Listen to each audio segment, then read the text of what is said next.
Nathan Lane stood at his usual spot in the bustling financial district, the tattered cardboard sign at his feet reading simply, "Anything helps," while his threadbare coat and worn boots spoke of a lifetime spent on these unforgiving sidewalks. At 53, Nathan's once bright eyes had grown dull with fatigue, and the afternoon sun cast long, unforgiving shadows across his face, highlighting the lines etched by years of hardship.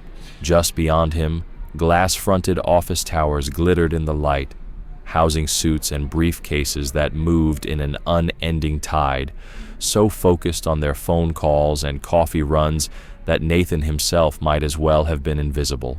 The distant chime of the town hall clock struck 5 p.m., and Nathan braced himself. The rush hour swell would bring more potential donors, yes, but also more elbows in his ribs and hurried footsteps that might knock his cup from his hands. He closed his eyes for a moment, imagining the warm shelter of a bed and a hot meal, luxuries he had not known in years, and forced himself to focus on the present. He opened his eyes just in time to see a small figure detach itself from a line of commuters. A little girl, no more than 4 or 5 years old, her hand slipping from the grasp of a man who could only be her father. She wore a simple pink dress, its hem slightly tattered, and small white sandals that clacked softly against the pavement. The man trailing behind her was the picture of success in a perfectly tailored navy suit, polished shoes gleaming, his posture radiating confidence and purpose. Nathan watched as the girl, undeterred by the blur of busy legs around her, took a single step toward him, an almost imperceptible act of rebellion against the adult world that often overlooked his existence. With surprising precision, the little girl reached into her pocket, withdrew a crisp $1 bill, and let it flutter into Nathan's beaten cup. Time seemed to slow as her bright eyes met his, and Nathan felt a lump form in his throat at the purity of the gesture. No hesitation, no fear, only the instinct to help. He nodded, forcing a shaky smile that felt like a gift to his own bruised spirit. "Thank you, sweetheart," he mouthed silently, though his voice stuck somewhere between gratitude and disbelief. For a fleeting moment, Nathan allowed himself to believe in simple kindness. He pictured the girl's laughter echoing down these same streets, her parents lifting her onto their shoulders, celebrating her small but generous heart. Yet that daydream shattered as her father's impatient voice cut through the air. "Come on, baby," he demanded, his tone both sharp and dismissive. He hurried forward, grabbed her little hand, and steered her away from Nathan. The man's sharp eyes flicked over the sight of Nathan's unkempt beard and dirty clothes, narrowing with disdain. He crouched beside his daughter and, in a hushed but cutting whisper, said, "Do you see how filthy he looks? There's probably lice under that beard. Homeless people never bathe. It's not safe to stop here." Nathan felt the all-too-familiar sting of shame and anger roil inside him, but he kept his expression calm, his gaze locked on the girl's as if to convey that her father's words could not erase the kindness she had shown. The father rose abruptly, tugged his daughter away, and merged back into the flow of well-dressed workers, their faces blank, their steps unceasing. The little girl turned once more, a flicker of conflict in her eyes, before she was carried off into the swirl of briefcases and smartphones. Nathan's fingers tightened around his cup as he watched them go, the heavy weight of that $1 bill grounding him in a moment of bittersweet clarity. Kindness can arrive in the smallest of packages, and cruelty can follow in the words of those who fail to see beyond appearances. He slipped the dollar into his coat pocket, where it would warm his hand each time he reached for it. As the crowd thickened and the rush hour pressed in, he straightened his shoulders and lifted his sign a fraction higher, determined to hold on to the quiet hope born from a little girl's brave act. Wherever you are watching from today, remember that every act of generosity counts, no matter how small it may seem. If this story moved you, please take a moment to like, comment, and subscribe. Your support helps bring more stories like this to light. Nathan Lane remained rooted to his spot on that crowded financial district sidewalk, the tattered cardboard sign at his feet a silent appeal. Anything helps. The waning afternoon sun stretched his long shadow across the pavement, casting a stark contrast between his frayed coat and the polished shoes of the hurrying professionals around him. 53 years had carved lines into Nathan's face, and the unkempt beard hiding the small hearing aid beneath his hat was a testament to the high price he'd paid for a lifetime spent chasing truth, and ultimately losing everything. He watched the elegant young girl tug free from her father's grasp once more. The man, suave in his tailored navy suit, stooped beside her and continued his impromptu lecture. "You're my baby, and I'll make sure you never end up like him," he declared, his voice steeped in contempt. "That's why Daddy and Mommy work so hard. We can't afford to become burdens to society." His eyes, burning with self-righteous disdain, flicked to Nathan, daring him to respond. Nathan held the gaze, refusing to shrink away, even as old feelings of shame washed over him, each insult a fresh reminder of how far he had fallen. The duo strolled a few steps before the little girl's earnest voice cut through the din of traffic and chatter. "But Dad," she said, tipping her head, "he looks hungry. Shouldn't we help him?" Nathan's heart leapt at the purity of her concern. Such sincerity stood in stark opposition to her father's cruel words. Irritated, the man snapped, "People who don't work don't deserve to eat," his tone brooking no contradiction. Yet the child's brow furrowed at the conflict between her parents' teachings. "Mommy says we should help hungry people." Her words trembled with confusion as she struggled to reconcile kindness with her father's harsh doctrines. For a moment, the father's expression flickered. Was it doubt? Before he masked it with a patronizing smile. "Ah, so you've picked that up from Mommy's nonsense," he said condescendingly. "But now you're with me, where you'll learn how to live correctly. If you keep listening to her and giving away your food, you'll end up just like that man."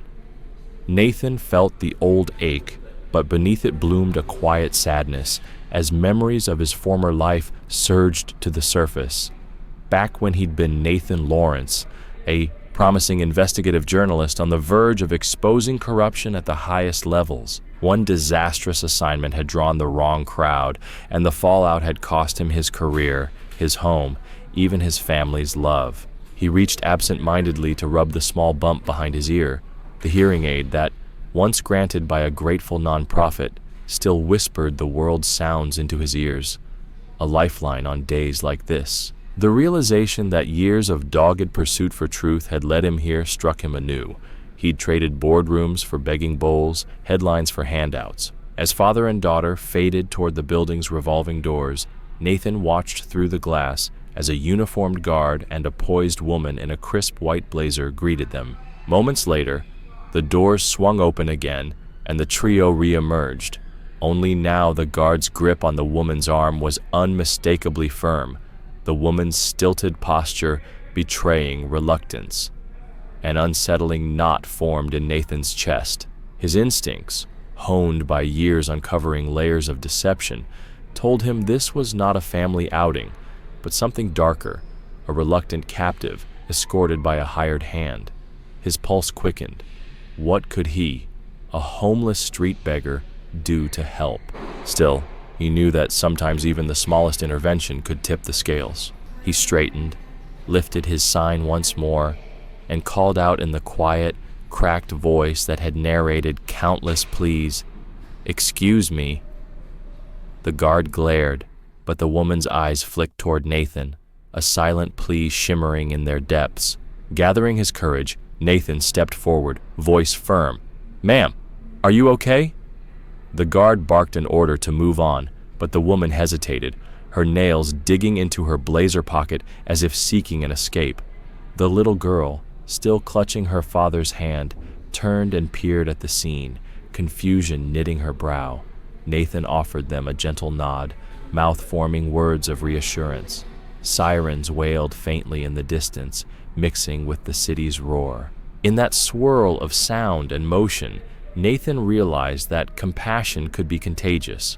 perhaps even enough to sway a child's heart toward empathy, or to give one person the tiny bit of hope they needed to break free. He watched the trio re-enter the lobby, the woman slipping away from the guard's grip long enough to catch Nathan's eye and mouth the words, "Thank you."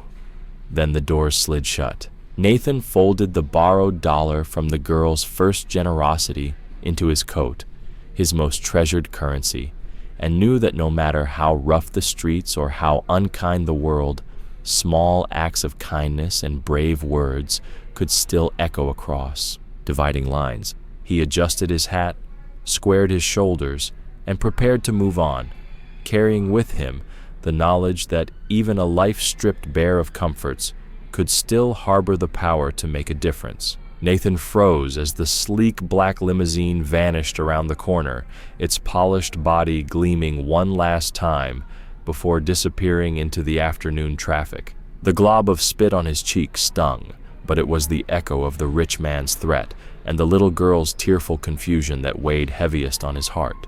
With a slow, deliberate movement, he raised the sleeve of his coat and wiped his face clean, then stared down at the handful of coins and that single folded dollar in his cup, the same bill the girl had carefully chosen to give. How fragile kindness seemed in a world so quick to crush it, he thought. His eyes shifted to the woman in the white blazer, who now stood alone on the curb where the car had been. She drew in a shaky breath, her shoulders trembling as though she carried some invisible burden. Gathering herself, she began to walk in Nathan's direction, each step hesitant yet determined. He watched her approach. The crease of her skirt was still sharp, her heels clicked erratically against the concrete, and strands of her hair had loosened from the tidy bun she'd worn moments before. When she reached him, she paused, head bowed, and with trembling fingers produced a small pack of tissues from her purse. "I'm sorry about my husband," she whispered, voice fragile but earnest. "I didn't mean for any of that to happen." Nathan blinked, surprise warming the cold knot in his chest. He accepted the tissues wordlessly, nodding once, and managed a quiet, "Thank you." She looked up, meeting his gaze at last. Her eyes, ringed with gentle pink, held a sorrow that felt familiar, as though she too had known the sting of desperation and the shame of powerlessness. For a moment, neither spoke. The cacophony of car horns and distant footsteps filled the space between them. Then Nathan found his voice, steady but soft. "Are you all right?" A tremor passed through her lips before she spoke. I'm trying," she admitted. He's strong, and I have no way out. But I can't just let him take her away. Not again." She gestured toward her breasts, where a tiny silver locket glinted in the sun. "That's why I came back, for a second chance to see her." Nathan pressed a tissue into her hand. "Maybe we can find someone to listen," he offered. "There's a community center 2 blocks down. Safe place, counselors. They help people in situations like this." He realized belatedly how brave she was, approaching a stranger on the street to ask for help. "If you want, I can walk with you." Her eyes widened, hope flickering. "You do that?" she asked, voice hushed. Nathan nodded. "Kindness goes both ways. You helped me today." He glanced at his sign, "Anything helps," and felt its words deepen in meaning. The traffic light changed, and a wave of pedestrians surged by. He folded the sign carefully, closed his coat against the sudden chill, and turned toward the community center's brick facade, its bright mural promising refuge and renewal. Walking side by side, they navigated crowded sidewalks, Nathan pointing out the safest crossings and offering his arm when the pavement buckled under a tree root. She clutched his hand, leaning on his steady presence as though finding strength in his survival. Along the way, Nathan realized that despite the city's towering indifference, connection still thrived in quiet corners, where a child's dollar or a woman's whispered plea could bridge the gap between despair and hope. By the time they reached the center's heavy front doors, a new sense of purpose hummed between them. The receptionist greeted them with a warm smile, her name tag reading, "Maria." As they explained the situation in low tones, Nathan stepped back, allowing the woman to speak for herself. He felt a quiet pride as Maria ushered her into a private office, offering water and a listening ear. Standing in the lobby, Nathan allowed himself a rare moment of relief. The city hum continued outside, but in here, compassionate action would ripple outward. He pulled the folded dollar from his pocket, safe at last, and placed it back into his cup, a talisman of kindness reclaimed. With a last glance at the closed door, he turned and headed back to his street corner, ready to recommence his watch with renewed faith. After all, he reminded himself, every person, even one without a home, carries the power to change a life. And sometimes, that's all the world needs, one kind gesture at a time. Nathan stood at the counter of the little pizzeria, the glow of the menu boards casting warm hues over his worn jacket, and the faint hiss of the oven blending with the distant rush hour din. He surprised himself by forgetting to ask for the usual extra ice in his water. Instead, as the teenager behind the register looked at him expectantly, he found himself blurting out, "Can I get a slice of pepperoni and a small salad, please?" The boy raised an eyebrow. Most regulars stuck to the pizza, but nodded and punched in the order. Nathan realized, with a jolt, that he was craving something fresh, something green, as if his body demanded a small gesture of self-care after the afternoon's emotional roller coaster. He paid the cashier with careful precision, sliding bills across the counter as though they might vanish if handled too clumsily, and then stepped aside to wait. The smell of baking dough and melting cheese curled around him, slightly lifting the heaviness in his chest. He found a spot against the tiled wall and leaned there, wallet in one hand, the folded dollar with its sad little smile in the other. He traced the smudged crayon lines with his thumb, recalling the look in the girl's eyes when she pressed it into his cup, the same eyes that had spared him a moment of dignity while her father spat contempt. A chill ran through Nathan at the memory of the rich man's anger, but he shook it off, letting the hopeful ache of that child's kindness guide him instead. After only a few minutes, the boy called out, "Here you go." Nathan collected the paper-wrapped slice and the side salad, the lettuce crisp and bright under a light dressing, and tucked them into the little red-checkered tray. He carried his meal outside to the curb, where the sidewalk widened into a narrow rest zone, shielded by a low planter. Standing there, he unwrapped the pizza, steam rising in lazy swirls, and took a tentative bite. The familiar salty tang of pepperoni felt like a small celebration, as though his stomach and spirit both acknowledged that he was worthy of nourishment. Mid-bite, he noticed a small group of late commuters waiting for a bus, tired faces and slumped shoulders under briefcases and umbrellas. One elderly woman huddled against the wind, her shopping bags dragging on the pavement. Without thinking, Nathan tore off a corner of his salad, wrapped it in the paper napkin, and walked over. "Here," he said gently, offering it to her. "It's fresh." The woman's eyes widened in surprise. She took the salad, clutched it to her chest, and whispered, "Thank you." Nathan nodded and returned to his spot, feeling a warmth bloom inside him far richer than any oven's heat. As he finished his meal, he realized that the act of sharing had completed some cycle. Just as the little girl had shared her dollar, he had shared his salad. He sat back against the planter and gazed down the street, where the clock tower's face now read 6:05 p.m., the last glow of sunset painting the windows of nearby skyscrapers. The rush hour bustle had given way to an ebb, the crowd thinning as people dispersed to trains and taxis. Nathan gathered his tray and headed back into the alley where he slept, careful not to drop a crumb or a coin.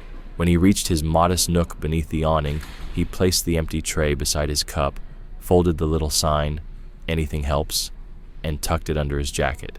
He placed the sad smile dollar in his pocket, next to the grain bar and tissue pack, and allowed himself a rare moment of peace. In the hushed dim of the alley, Nathan whispered a quiet promise to the city. He would continue to extend kindness, no matter how small, because even the smallest light can cut through the darkest gloom.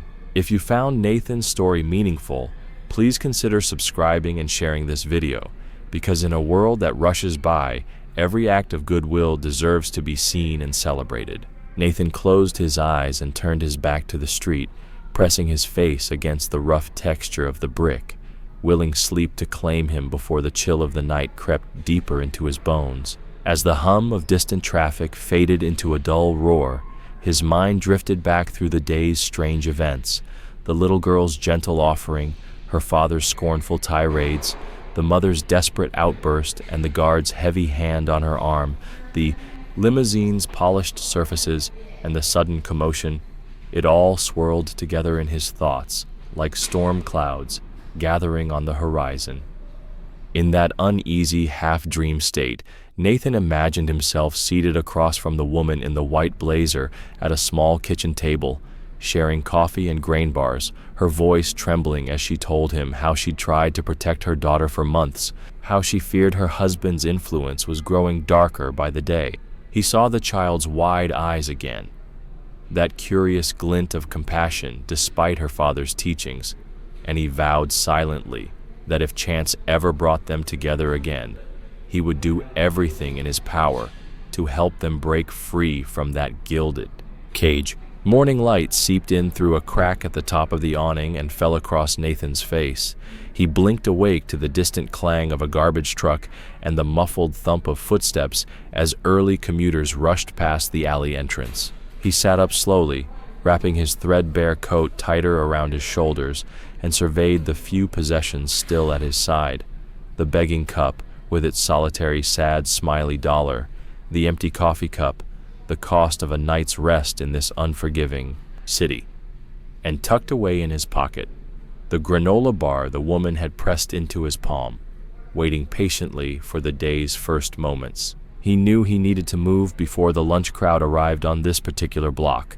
Peak hours meant more competition for change, more chance of being shoved aside. But something stronger than habit held him there, tongue thick with sleep but heart pounding with purpose. He rose to his feet and brushed a stray crumb from his jacket, glancing toward the corner newsstand, where a battered rack of flyers and posters clung to a metal frame. One tattered sheet caught his eye: a missing person notice bearing a photograph of a woman in a white blazer, her features unmistakable even behind the glossy varnish. The headline read, "Have you seen her? Missing near downtown office district," followed by a phone number and an appeal for any information. A jolt shot through Nathan's chest. This was the very woman he had witnessed, dragged and threatened on the sidewalk just hours earlier. The poster's paper was curled at the edges, evidence that it had been there for days, perhaps weeks. No one had called. No one had listened. Fingers trembling, Nathan tore the poster free of the rack, folded it carefully, and tucked it beneath his coat alongside the granola bar. Suddenly the day's exhaustion vanished as adrenaline surged through him. Here was a lead, a concrete clue he could deliver to someone who might actually care.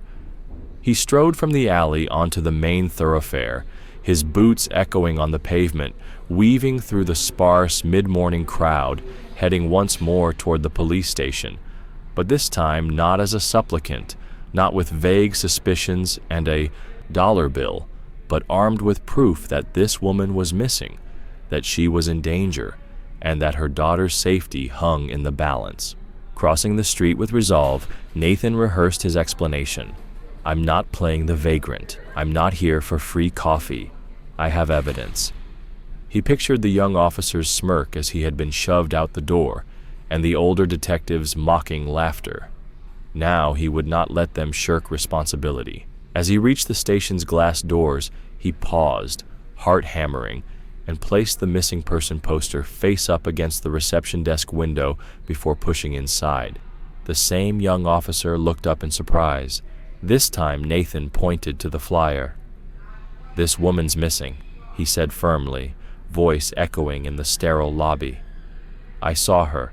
She's here." Eyes widened. The officer rose from behind the desk, brows knitting in concern, as his gaze flicked between the poster and Nathan's earnest face.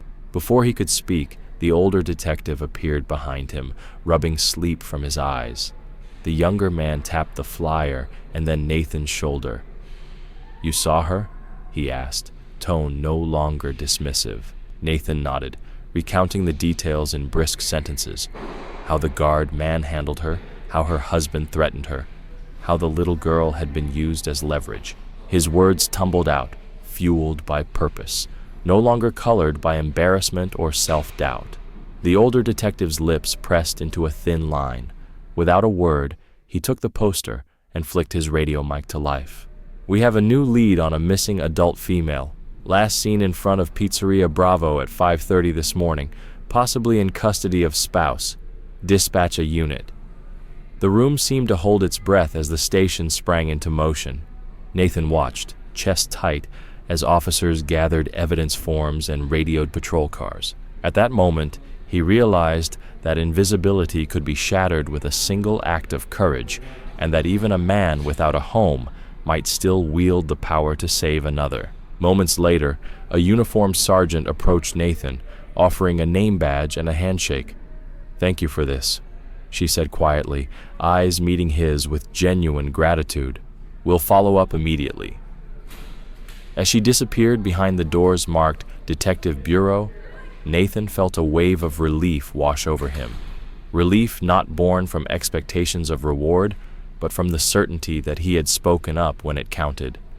Stepping back into the daylight, Nathan folded his poster neatly and returned it to the newsstand rack. The city's hum felt different now, charged with possibility rather than indifference. He pressed the granola bar into his pocket against his ribs, a reminder of yesterday's kindness, and set off down the block, ready to resume his vigil. The world might see him as a down-and-out beggar, but he knew in his heart that he was much more. A man with a story to tell, a voice to be heard, and an unshakable belief that no one, not even the least among us, should be left voiceless in the dark. Nathan's ears throbbed as adrenaline surged through his veins, the muffled crack of flesh against concrete replaying in his mind like an echo chamber of dread. The world narrowed to the thin seam of the sleeping bag that separated him from discovery, his heart hammering against ribs that had long since forgotten the luxury of calm. He lay utterly still, every muscle coiled as though ready to spring, his breath shallow enough to flit across his own skin, and all the while, the night around him held its breath in frozen anticipation. Through the fabric, he could hear the guard's heavy boot drag her body, the rich man's clipped orders slicing through the dark, and, most haunting of all, the woman's strangled sobs cut off by the guard's iron grip, as though someone had reached into the night and tried to snuff out her pain. Nathan's mind raced, cycling through every rule he had ever known about self-preservation, about staying hidden, about surviving another night on these unforgiving streets. Yet he could not, and would not, remain tucked away while an innocent woman and her child were being wrenched away by force. His instincts, honed by years as a reporter in dangerous corners of the world and by nights spent alone against threats both real and imagined, screamed at him to act. Summoning every scrap of courage left in his battered frame, Nathan inched one hand out of the bag, fingertips brushing the coarse brick wall behind him as he propelled himself into a half-crouch. The alley was a slender slice of shadow between buildings, litter scattered under dim, flickering lights, but he knew it well. Every discarded bottle, every broken plank of cratewood, every loose stone, he had mapped it all in his mind. He pressed himself low and moved on silent feet toward where he judged the woman must be, a little deeper into the alley. His hearing aid crackled softly, amplifying her stifled pleas, guiding him like a compass toward her. Near the dumpster, he spotted their silhouettes, the hulking guard, towering over the woman who crumpled beneath him, and the rich man, clipboard forgotten now, his expression vacant but satisfied. Nathan's jaw clenched, and he felt the grain bar in his jacket pocket press into his side, a cold, hollow reminder of kindness repaid in cruelty. He slid behind a rusted metal post and assessed his options: flee and preserve his own life, or intervene and risk everything. The choice was as stark as the night sky. There was no gray in this moment. Nathan's years as a spy, embedded in hostile territory, flooded back. The art of distraction, the necessity of misdirection. He dug into his coat, retrieved the crumpled tissue pack, and unfolded a few sheets, knowing that in the dark, even a simple white rag waving like a banner could give pause to someone not expecting resistance. He stood with his breath steadying, tissue in hand, and let out a low, urgent shout. "Hey!" The guard's head snapped around, muscles tensing, and the rich man spun on his heel, eyes narrowing. For the first time, Nathan stepped fully into view, chest heaving, face lit by his own defiance. "Let her go," he commanded, voice echoing off the brick. "This ends now." The alley fell silent, but for the thrum of Nathan's heartbeat. The guard's fist tightened, but the guard hesitated, uncertain, glancing at his employer. The rich man's face twisted in fury, but before he could bark orders, Nathan seized his chance. He hurled the crumpled tissues in the guard's face, a sudden white flurry that blinded him for a heartbeat, and surged forward, hand striking the guard's arm, wrenching it away from the woman. The moment fractured into movement. The guard staggered, cursed, and the rich man lunged. But Nathan, trained by desperation, sidestepped and grabbed the clipboard's dangling pen, jabbing at the guard's ribs. A grunt, a stumble, and the woman scrambled to her feet, trembling but free, eyes wide with disbelief. The rich man roared and advanced, but the echo of sirens, a patrol car drawn by a passerby's late call, filled the air, slicing through the tension like a blade. Nathan backed off, heart roaring, and the woman fell into his arms, shaking, whispering over and over, "Thank you." Within seconds, blue lights splashed the alley walls. Officers poured in. The guard was cuffed mid-swear, and the rich man's face drained of color. Nathan felt a wave of exhaustion crash over him as detectives hurried the woman to a patrol car, her arms around a small bundle of pink cloth, the child shivering but safe. An officer approached Nathan, hand extended. "You did good tonight," she said, voice steady with admiration. Nathan's legs trembled, and he leaned on the wall, breathing in the cool night air. In that instant, he understood that invincibility wasn't born of armor or wealth, but of compassion married to courage. As the patrol car doors slammed shut and the flash of cameras from arriving reporters caught the moment, Nathan allowed himself a small, weary smile. He had spoken up, he had acted, and for the first time in a long while he felt truly visible. Not as a beggar huddled in an alley, but as a man capable of changing a life with nothing more than a trembling voice and an unwavering heart.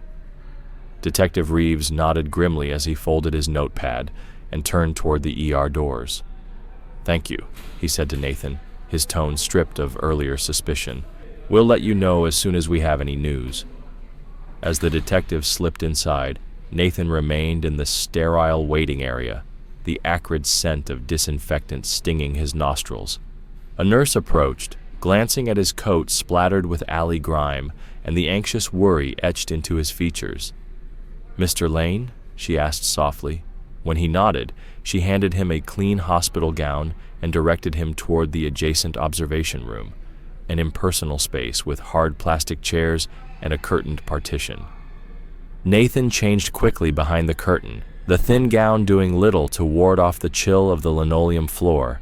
He emerged moments later to find Detective Reeves waiting beside a metal cart stacked with files. "We ran the swab on the injection site," the detective reported quietly, and confirmed the substance was a high-dose sedative. "It could have been fatal if not for your quick call." Nathan's breath caught at the reminder of how close she had come to death. "How is she now?" he asked, voice barely above a whisper. The detective's jaw softened. "Stable, but unconscious. The doctors say she may wake by morning. They'll keep her here under observation and run further tests to determine long-term effects." Relief and lingering guilt warred inside Nathan.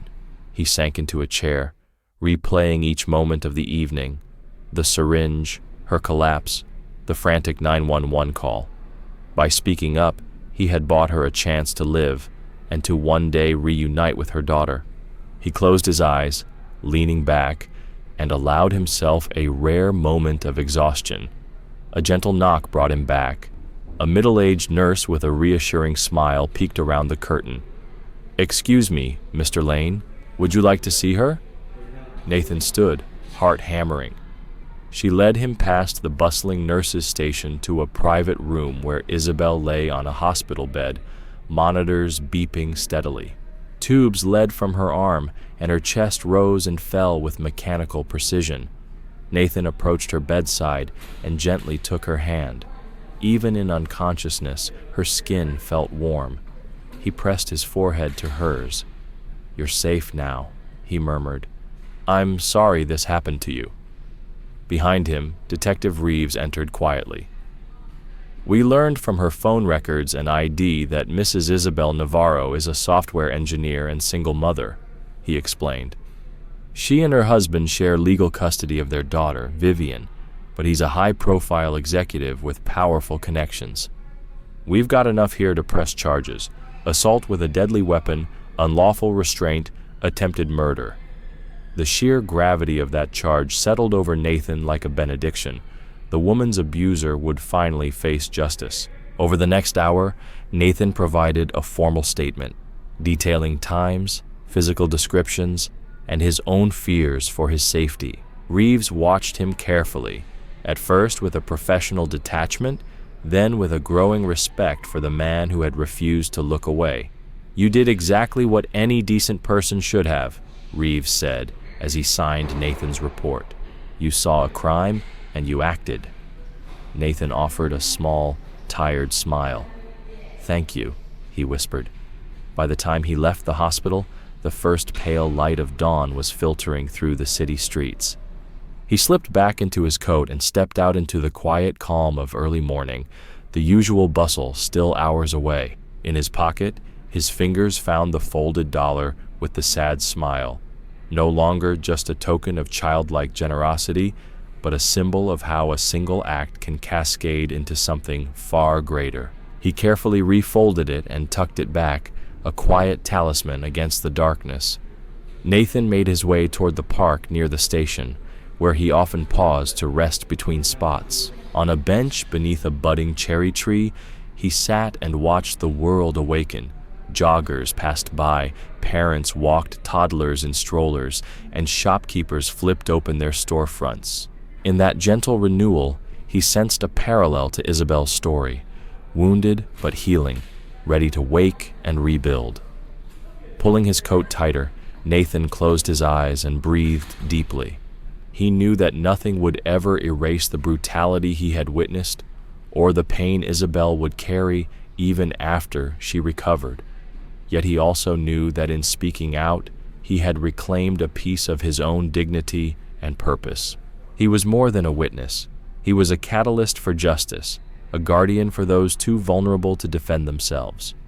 As the sun rose higher, Nathan rose too. With the quiet promise to check on Isabel and Vivian, he folded his sign one last time and began the familiar walk toward his day's corner. Each footstep felt lighter, buoyed by the knowledge that compassion, no matter how small, could stand firm against cruelty. And in that certainty, Nathan Lane found a measure of peace. At the station, Nathan could feel every heartbeat echoing in his ears as he followed Detective Reeves and Isabel through the glass doors, past rows of uniformed officers and the low murmur of radios. The fluorescent lights overhead flickered once, casting a sterile glow on the glossy linoleum floor, and in that moment, he felt the weight of every look, some curious, some skeptical, pressing down on him like a physical force. Isabel walked with surprising steadiness by his side, though her face was pale and her hands shook ever so slightly as she clutched her purse. Nathan slipped an arm through hers, offering silent support, and she gave him a grateful squeeze in return. Detective Reeves led them into an interview room, whose only furnishings were a metal table, 2 hardback chairs, and a pad of paper already covered in notes. The detective motioned for Isabel to sit. She hesitated, then sank into the chair, smoothing the lapels of her blazer as though straightening the armor that courage had afforded her. Nathan stood just inside the doorway, leaning against the wall, his breath steady but his eyes darting over the scene. Reporters gathered in the lobby, their cameras clicking in the distance, paperwork piled high on the reception desk, the hush of unfolding justice. It was the same station where, only hours before, his pleas had been met with disbelief. Now, everything felt charged with a different energy, as though by speaking truth and standing up for what was right, he had shifted the city's gravity itself. Reeves cleared his throat and addressed Isabel first, his tone respectful but firm. "Mrs. Navarro, thank you for coming in. We have a unit en route to your ex-husband's residence, but before they depart, I need you to provide a formal statement here, under oath, detailing the events of last night and the threats you endured." Isabel nodded, squared her shoulders, and began to speak, her voice stronger now that she had the full authority of the law behind her. She described the syringe, the sedative, the forced signature, each word measured and clear, each memory a blade cutting through the fog of fear and pain. Nathan watched her face transform from resignation to resolve as the burden of silence lifted, her testimony weaving itself into a legal tapestry that would bind Vincent to the consequences of his cruelty. When her statement was done, the detective asked, "Is there anything else you wish to add?" Isabel paused, then closed her eyes for a heartbeat. "Yes," she said, opening them on a spark of motherly fire. "My daughter. I need to know she is safe right now. I want to see her." Her plea hung in the air like a prayer. Reeves exchanged a glance with the sergeant standing by the door. Minutes earlier, they had already dispatched a protective detail to the child's school. Now he gave a curt nod, picked up the phone, and barked instructions. A patrol car would escort them directly to Vivian's after-school program, then to the Navarro home to secure the premises. Nathan's throat constricted at the thought of Vivian alone in her father's carefully controlled environment. He had glimpsed only a flicker of her wide-eyed confusion from that limousine window. As Reeves wrapped up the paperwork, Nathan placed a steadying hand on Isabel's shoulder. "I'll go with you," he said quietly. She met his gaze with tears in her eyes and nodded. Outside, the night air felt crisper, scented with gasoline and distant street food stalls. They climbed into the patrol car, Detective Reeves in front, Isabel in the back beside Nathan, who offered her a spare tissue. The cruiser slid into traffic, its lights off to avoid alarming the child, and Nathan peered ahead at the blur of taillights. Every second brought them closer to Vivian, and he realized how fragile the line between safety and danger could be for those without power or privilege. At Vivian's school, a uniformed officer guided them through the emptying hallway. A teacher emerged with Vivian in tow, her face pale but hopeful. As Vivian ran into her mother's arms, Isabel wept softly, rocking her daughter and murmuring assurances. Nathan hung back, watching the reunion, feeling the quiet triumph of compassion and the relief that justice had not abandoned them. Later, at the Navarro residence, now cordoned off and under guard, Nathan helped Isabel carry a small overnight bag to her car, while Reeves and his team secured the house and interviewed a shaken but cooperative housekeeper. Isabel paused on the driveway, looked at Nathan, and pressed into his palm a crumpled piece of paper, Vivian's next school permission slip, signed and waiting. "For when we get her back to normal," she said, her voice choked with gratitude. Nathan answered with a small, tired smile. In that moment, he understood that the few coins in his cup, the granola bars and tissues in his coat, the dollar bill with its sad little smile, all of it had led him here, to this crossroads where one stranger's act of kindness had rippled outward, into a turning point in a mother and daughter's lives. As he turned to walk away under the glow of street lamps, he felt a gentle warmth fill his chest. Even on the harshest sidewalks, humanity endured, and sometimes all it took was one person willing to speak up. Behind him, Isabel and Vivian climbed into a waiting unmarked vehicle that would take them to a safe house. Nathan watched until the taillights disappeared, then folded the slippery driveway permission slip and tucked it alongside the sad, smiley dollar in his coat. With an echo of purpose guiding his steps, he retraced his path back to his nightly corner, no longer merely a witness to the city's cruelties, but a guardian of its fragile humanity, ready for whatever the next dawn would bring. The interview room's tension seemed to melt away as Isabel, Vivian, and Nathan exchanged quiet smiles. Detective Reeves gave a last nod of approval before stepping out to coordinate the next steps, serving Vincent with papers and ensuring Vivian's safety during the impending custody hearing. Left in the room together, the three found a brief moment of calm amid the whirlwind of procedures. Isabel straightened her blazer and looked at Nathan with profound gratitude. "I don't know how to thank you," she whispered, voice still tinged with awe at all that had transpired in such a short time. Nathan managed a gentle shrug. "You and Vivian taught me more about kindness in a day than I've learned in years." Vivian, hugging her mother's hand, peered up at them with that same determined spark in her eyes. "Can I really help Mr. Lane find a place to live, Mommy? And maybe fix his face someday?" Isabel reached down and tucked a stray lock of Vivian's hair behind her daughter's ear. "Yes, baby. We'll do everything we can. He saved our family. Now it's our turn to help him." Nathan felt a warmth bloom in his chest. The scar along his jawline itched slightly as he ran a finger over it, remembering Vivian's innocent promise. "You know," he said with a small laugh, "I've collected a lifetime of stories behind these scars. Maybe one day I'll turn them into words, a book perhaps." Isabel's eyes lit up. "I'd love to read it. And I can help. Novaris Dermaceuticals is launching a wellness initiative next month. We need a storyteller to capture real human experiences. You'd be perfect." The idea resonated with Nathan in a way he hadn't felt in years. He pictured himself at a desk again, drafting sentences that lifted readers' hearts. "A writer," he murmured. "That does sound like a fresh start."